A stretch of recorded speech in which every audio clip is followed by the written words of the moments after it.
What's up, Christy? One Love Fellowship for Followers of Christ. So, I didn't come here to make content.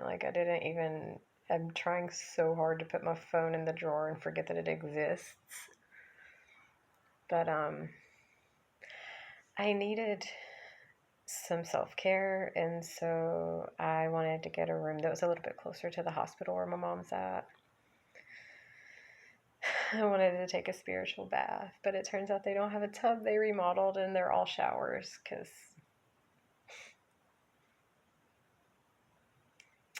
anywho, I took a spiritual shower, so that's helpful for sure. I was just engaging in my normal spiritual hygiene routine that I normally do when I normally have my own private space and I can, do the things that I do without bothering anyone. um, anyway, I was doing my readings and some psalms were sticking out to me. 111 it was. 113, sorry. Oh, excuse me. I can't stay awake too long, so I have to 122. I gotta get this. I gotta do this. My mind wants to just wander and space out. And the bed is so comfortable. My body is just shutting down. It's like sleep, sleep, sleep, sleep while you have a bed. I haven't slept in an actual bed since Halloween when the last time we got a room. So, anyhow,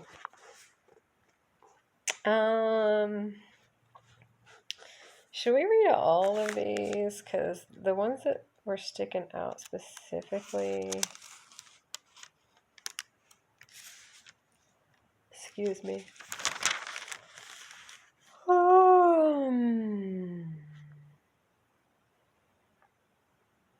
1 through 4? 1 through 4. Okay, we're going to read Psalms 1 through 4. It was 211. Which was the room number that I was in, but I understood the assignment this time, so I requested a room switch because I'm bad about not doing that. And there's always like something, every time I rent a room, there's always something that like, it's like the universe is testing like my Karen. You know what I mean? Like that's the thing is, the reason I get so offended at some of the generalizations is I'm like I'm the opposite of that. Long story, but I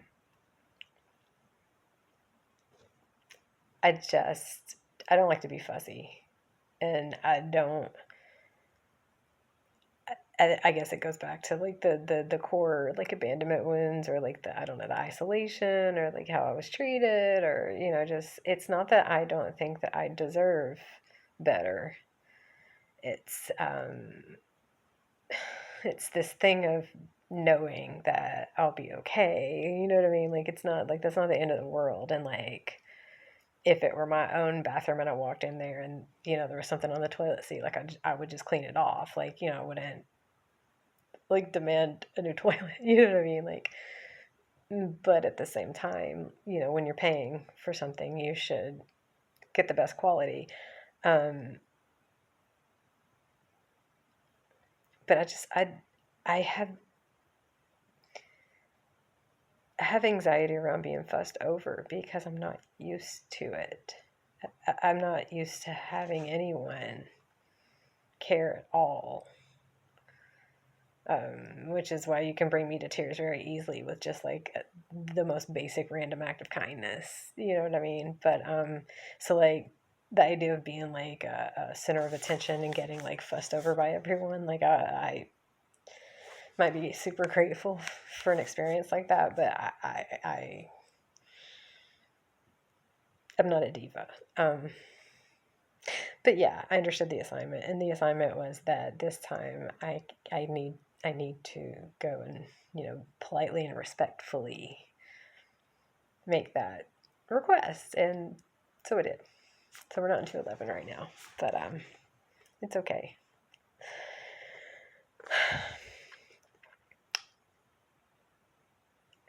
Oh, the joys of those who do not follow the advice of the wicked, or stand around with sinners, or join in with mockers, but they delight in the law of the Lord. meditating on it day and night. They are like trees planted along the riverbank, bearing fruit each season. Their leaves never wither, and they prosper in all they do. But not the wicked. They are like worthless chaff scattered by the wind. They will be condemned at the time of judgment. Sinners will have no place among the godly, for the Lord watches over the path of the godly, but the path of the wicked leads to destruction. And yes, I am aware that some of these psalms I've already read on camera and posted before, but this is just what I... Anywho. 2. Why are the nations so angry? Why do they waste their time with futile plans? Why? Why? All you need is love, man. Why can't you just love and be loved? I don't get it. It's so strange to want to live the opposite of that. Like, okay. The kings of the earth prepare for battle. The rulers plot together against the Lord and against their anointed one. Let us break their chains, they cry, and free ourselves from slavery to God.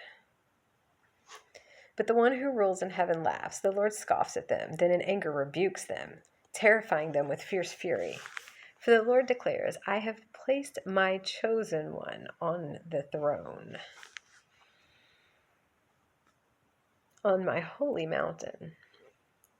The king proclaims the Lord's decree. The Lord said to me, you are my child. Today I have become your father, your mother, your creator. And this is where I only ask, and I will give you the nations as your inheritance, the whole earth as your possession, maybe, although I don't know if that last part's being promised to everybody or if, it's a test. I don't. But that, the you are my child, today I have become your father, your mother, your creator. Your source, your, however you want to say it. I've definitely had that experience after I was called to go baptize myself during that flash flood in February, like 44 degrees outside at 4:44 a.m. And that was not even intentional or planned. That's just how it ended up happening. So yeah, that experience makes sense to me. For sure, I can understand someone hearing that. What comes next to me is curious, because I can see in a certain context how it makes sense, but I can also see how it could be misconstrued or misappropriated, or there's so many miswords coming to my mind, but I'm not sure which one's the one I really want to say. Basically, misinterpreted intentionally to, or even fabricated entirely to give someone, a certain level of, the part where it says, you will break them with an iron rod and smash them like clay pots, or you will roll them with an iron rod. Maybe, I guess, but that seems extreme, and it sounds like toxic masculine logic there. It doesn't sound like godly masculine, Now then, you kings, act wisely. Be warned, you rulers of the earth. Serve the Lord with reverent fear and rejoice with trembling. Now, again, in a certain context, if you are... First of all, fear should be respect, but if you don't have respect for the Lord, then you probably should react with fear. It's going to be inevitable that you will react with fear, even if you're able to hide it. The subtle energy of the fear, we feel it, we sense it. The second that we reveal ourselves, intentionally or unintentionally, and then you have that reaction where your body emits the fear response, the fear energy, you might not physically give any indication whatsoever that what we've just said has scared you. A lot of people are really, really, really good at hiding their feelings, but energy is energy. Do you want me to share this? Okay. So I had an experience not too long ago where I was chatting with a coworker while we were working, and I don't remember exactly what led to this particular dialogue between us, but she asked me if I was a Christian, and I told her, um, yeah, but that always feels like a loaded question. It's kind of complicated for me to answer it because I don't necessarily experience Christ like Christians do. I experience Source like Christ did. And then as soon as I said that, I felt she didn't she didn't react or respond, but I felt a wave of her fear wash over me. So yeah, it was interesting to get that like physical experience of this thing that they say a lot. Serve the Lord with reverent fear and rejoice with trembling. It's almost like that's the way a believer kind of reveals themselves, even if they're trying to play it cool, like, because a non-believer would be like, what does that even mean? Like, that's crazy. You're crazy. There's no such thing. Like, your imaginary friend. Like, I love when self-proclaimed atheists get in comments and people who post things, don't get me wrong, because neither extreme is productive, but people who post like faith-based or religious comments, and then someone else will get on there and be like, you don't have to have an imaginary friend. Like, do you understand how you make yours, like, how do you look right now? Like, how do you look right now, regardless of your opinion about that person's beliefs? That person, those are that person's beliefs in terms of, like, basically right now you're just bullying somebody for believing in a higher power. Like, you're bullying somebody for having faith. How does that make you advanced?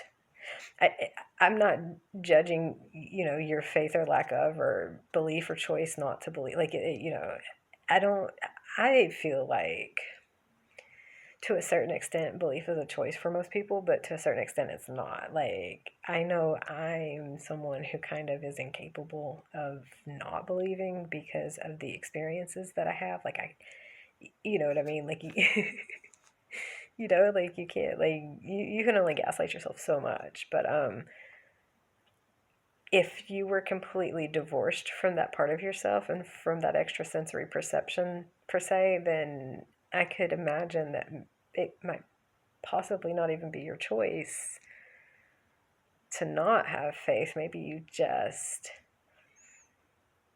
you know what I mean, because you haven't had an experience. And if that is the case for you, then honestly, my prayer for you, not to impose on your free will or anything, but if it be God's will for you, like, have an experience that will make, that will give you a mustard seed of faith, because just like, what is the point of life without it, not necessarily dogma, but faith. But like, how crazy does it sound to be bullying somebody? Because it sounds as crazy to bully somebody for being a Christian or having faith, or like, being out about their faith, as it sounds right now to be bullying somebody for being out about their sexuality. Like, in 2025, the thought of bullying somebody for being homosexual is absurd, and most of us, I think honestly the majority of society, even if they don't feel comfortable with, homosexuality, or, just whatever, LGBTQ, like, whatever, I think that they would at least still feel like, even if I don't agree with that, bullying someone for that is not, I mean, that's not the right way to go, right? It's definitely not the Christian thing to do, especially if you're someone who claims to be Christian and you happen to be a bully. But these people, that's, it's like the opposite, but it still seems as silly to me because, like, okay, you don't believe and they do believe, but why does that bother you so much that you feel the need to belittle them and bully them in comments? Like, I don't know why they felt the need to post what they posted there, but if it doesn't speak to you, just scroll on. Like, what are you doing? So weird. 1444. I don't know why I'm rambling. I apologize. I haven't talked to anyone in a while, and I haven't even been able to make like a video diary. So, yeah.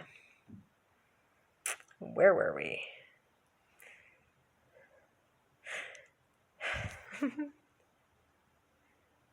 Okay. Submit to God's royal child, or they will become angry, and you will be destroyed in the midst of all your activities. You will not like Christ when Christ's angry. That's what goes through my head every time I read that. um, for their anger flares up in an instant, but what joy for all who take refuge in them. Okay, number 3. This one it sticks out for me right now for some reason. And this says a psalm of David regarding the time David fled from his son Absalom. O Lord, I have so many enemies, so many are against me, so many are saying, God will never rescue him. But you, O Lord, are a shield around me. You are my glory, the one who holds my head high.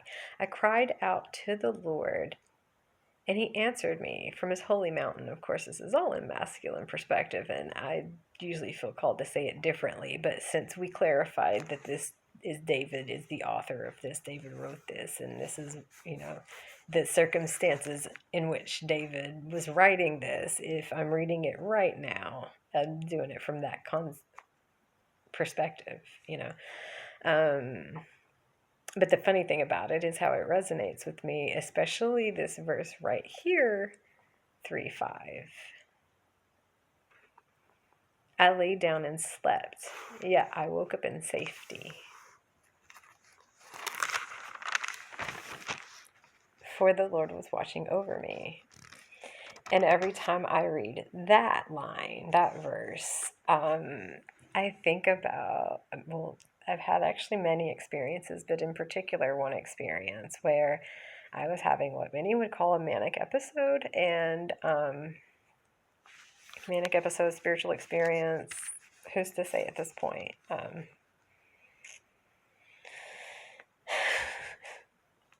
It was when I was still on the meds that they had me on, when I was misdiagnosed, so it's hard to say.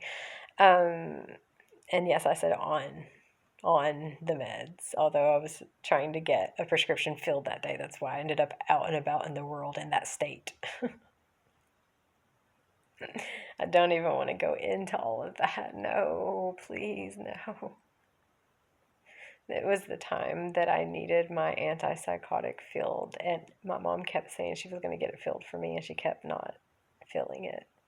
Every day she would go to work and it would still be sitting there, and she would tell me she forgot it. So one day I decided to try to walk to the pharmacy and have it filled myself. Long story. Anyway,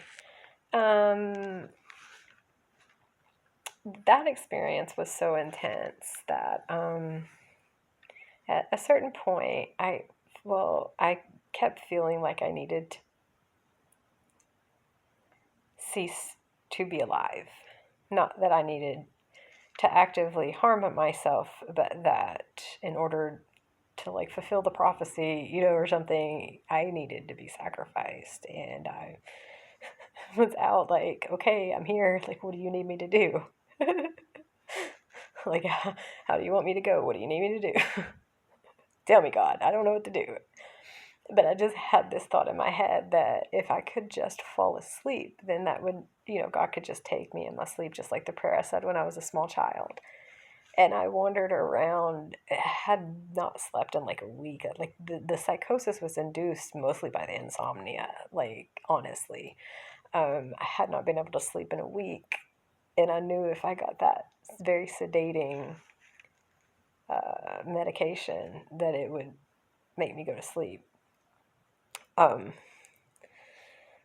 But yeah, at a certain point, I followed a bird because I felt compelled to follow the bird that flew the highest and sang the loudest. And I followed that bird, and that bird led me to 2 headstones that are just it's not even a cemetery. It's a random 2 little graves, and then properties built around these 2 little graves. I guess it was a family plot at one point, and the properties got sold, but they didn't want to desecrate ironically. Anyway, and for some reason I thought I'll just lay down here on these graves. And I'll fall asleep and God will take me and someone will find me. And you know what I mean? It sounds really insane, but in the moment, I just needed sleep. And I was trying to do what I was feeling in the moment God wanted me to do, what was necessary, like for the greater good, like for all of humanity, because it was this period of time where I was constantly feeling compelled to attempt to sacrifice myself in various ways.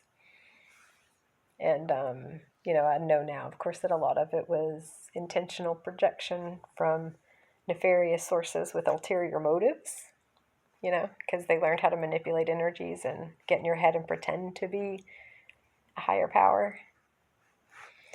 But that's the thing about it, is if your intentions are pure and your faith is true, then God's going to guide you through the situation. And when I fell asleep that day, because I did finally doze off laying there, literally, it's the only time technically that I've slept outside on the ground like that. Like I've never gone camping or anything. There have been a few times I occasionally fell asleep, just like outdoors. But literally face down, like on the ground, no blanket, no anything, just rainy March morning, so cold out. And I dozed off, and I don't know how long I was asleep, but I finally got some sleep.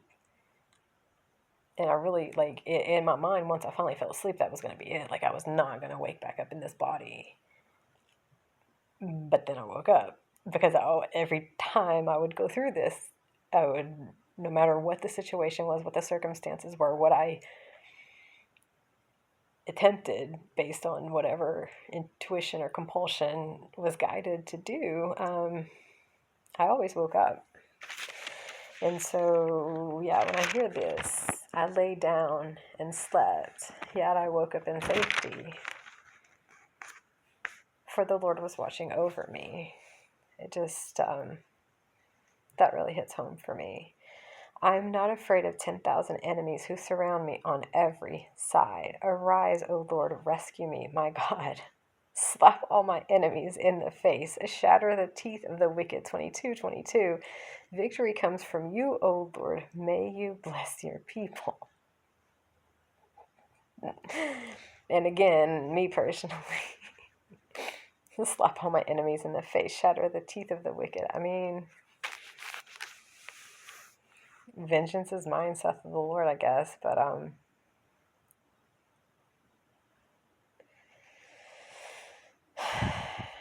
I wish it didn't have to be that way. I would rather people just heal and repent and take accountability and make conscious effort towards,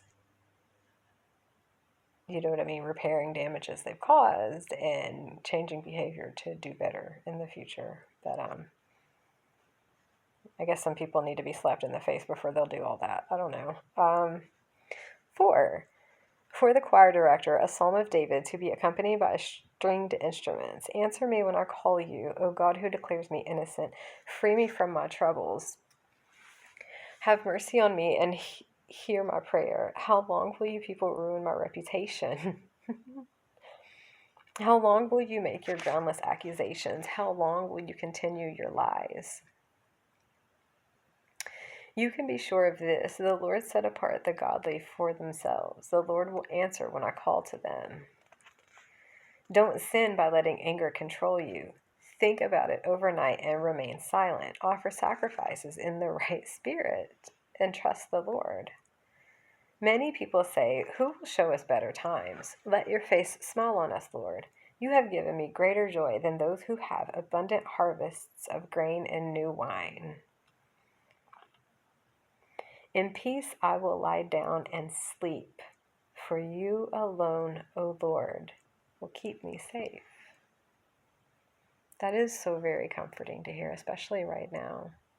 And I'm so grateful for this night and this bed, this giant, huge king-size bed to sleep in, because the floors are really starting to get to me, but that's okay. Do you see Loki? He's already conked out. I was gonna go get his food because I realized I forgot his food. I mean, there's a story behind that too, but It's not necessary. I would give updates on what all I'm dealing with right now, but I needed this little break.